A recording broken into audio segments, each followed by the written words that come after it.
Lie number 4 about type 2 diabetes is that your metabolism or your body is somehow broken. It just doesn't work correctly anymore. Again, 100% untrue. Now, your metabolism may be currently mangled. It may be very, very sick. It may be disordered, but it is not permanently broken. It is not broken beyond repair. You can absolutely repair the metabolic damage that led to your type 2 diabetes. You can absolutely reverse this condition. You can heal the damage, you can calm down the inflammation, and you can reverse this. You're not permanently broken. Lie number 5 about T2D is that you absolutely have to have medications to control your blood sugar and your hemoglobin A1C. Again, this is a complete and utter lie. You can control your blood sugar, your insulin levels, and your hemoglobin A1C with diet alone.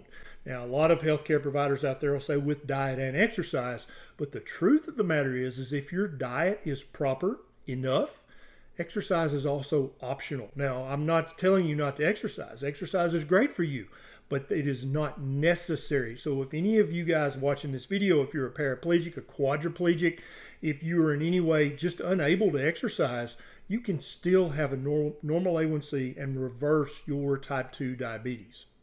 Lie number 6 that type 2 diabetics are told is that you deserve to be able to eat whatever you want. I really have a suspicion that the big food manufacturers are behind this lie, and they help dietitians and healthcare providers come to this conclusion.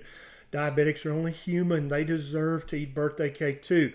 So when you're faced with this lie, you're like, well, yeah, I mean, I'm a deserving human, but what I really deserve is to be able to keep all my toes and to be able to keep my retina intact and to be able to keep my kidney function and other functions there. I'd like for all my body parts to keep functioning. So really what this comes down to is, would you rather have the birthday cake or would you rather have all 10 of your toes? And I think most rational type 2 diabetics, when you put this to them in that manner, they're like, yeah, F the birthday cake. I want to keep my body parts working properly.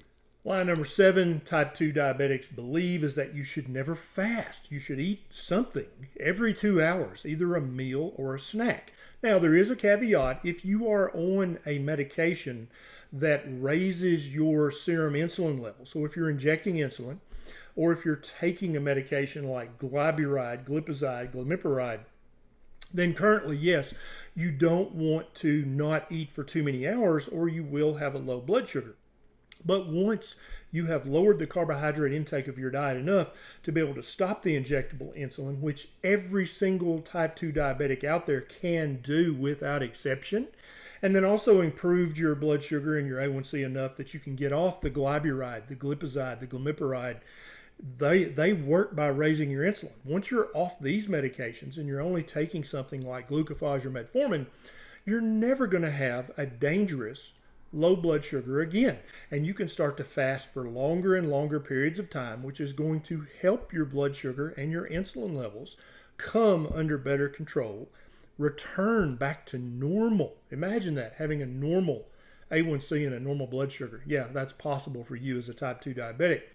But fasting is going to be a big part of that once you're off the medications that work by causing hyperinsulinemia.